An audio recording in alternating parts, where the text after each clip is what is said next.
When I opened my phone Monday morning and saw the photo my mother had sent, my stomach dropped before my mind could catch up. It was my car. Or what was left of it. Parked crooked in front of a brick townhouse I didn't recognize, one headlight cracked like a broken tooth, the bumper hanging low as if it were tired of pretending everything was fine. For a long moment, I just stared at the screen, listening to the hum of my refrigerator and the distant bark of a neighbor's dog, wondering how a simple favor had unraveled into this quiet kind of betrayal. I didn't answer her right away. I couldn't. My fingers felt numb, like they didn't belong to me anymore. All weekend, I told myself not to worry. They're just taking the kids out, I'd said. They'll bring it back Sunday night. That's what they'd promised. That's what I'd been raised to believe. Promises from my parents were solid things, things you could build your life around. But as I stood there in my kitchen, the smell of burnt toast curling up from the counter, I realized how fragile those beliefs had always been. Let me back up a little. I'm the older daughter, the responsible one, the one who learned early how to fold herself small so there would be room for everyone else. My sister, 3 years younger, was the golden one, the miracle baby, my mother used to call her, as if I hadn't been born on purpose. Everything about her shimmered in our parents' eyes. Her smile, her mistakes, even her bad decisions somehow came wrapped in excuses and second chances. I learned not to resent it. Or maybe I learned how to hide the resentment so well that even I forgot it was there.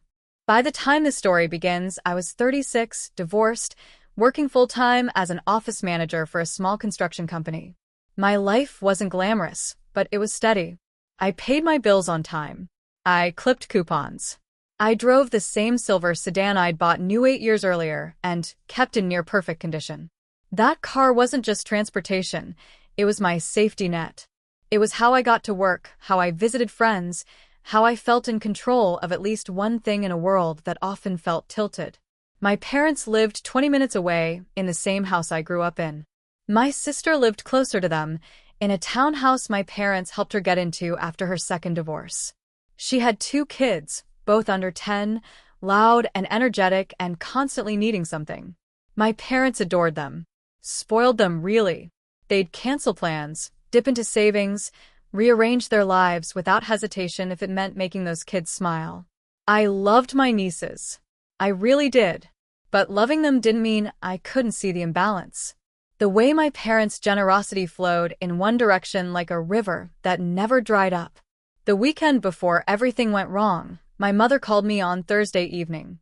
"Sweetheart," she said, her voice already soft with expectation, "I was wondering if we could borrow your car this weekend." I remember pausing mid-dish, my hands slick with soap. "My car? Why?" "Well," she sighed, "your father's truck is acting up again, and your sister wants to take the kids to that indoor water park out of town. It's too far for us to risk the truck." There it was. Your sister wants. I dried my hands on a towel, buying myself a few seconds. "Mom, I work Monday morning. I need it back Sunday night." "Of course," she said quickly. Too quickly. "We'll be very careful. We just want to give the kids a nice weekend." In the background, I could hear my father's voice, muffled but insistent. And beneath that, faintly, the shrill excitement of children. I thought about saying no. I really did. But old habits die hard. I imagined my mother's disappointment, the way she'd say, "I didn't raise you to be selfish." I imagined my sister's eye roll, the story she'd tell later about how I wouldn't help family. So I said yes. Friday evening, they came to pick it up. My mother hugged me tightly, smelling of lavender lotion. My father inspected the car like it was already his, commenting on how clean it was. My sister barely looked at me, already distracted by her phone, her kids circling the driveway like restless birds. "Thanks," she said, not meeting my eyes. "The kids have been dying to go." I handed over the keys. They felt heavier than usual. That weekend, I tried to enjoy the quiet. I cleaned my apartment, did laundry, even treated myself to takeout on Saturday night. Still, every so often, I'd catch myself glancing out the window, half expecting to see my car parked where I'd left it. The empty space looked wrong, like a missing tooth in a smile. Sunday came and went without a call. By 9 o'clock that night, I was pacing. By 10, I texted my mother. Just checking. Are you still bringing the car back tonight? No response. I told myself not to jump to conclusions. They were probably tired. Kids, were you out? Maybe they'd fallen asleep early. Monday morning arrived anyway, indifferent to my excuses.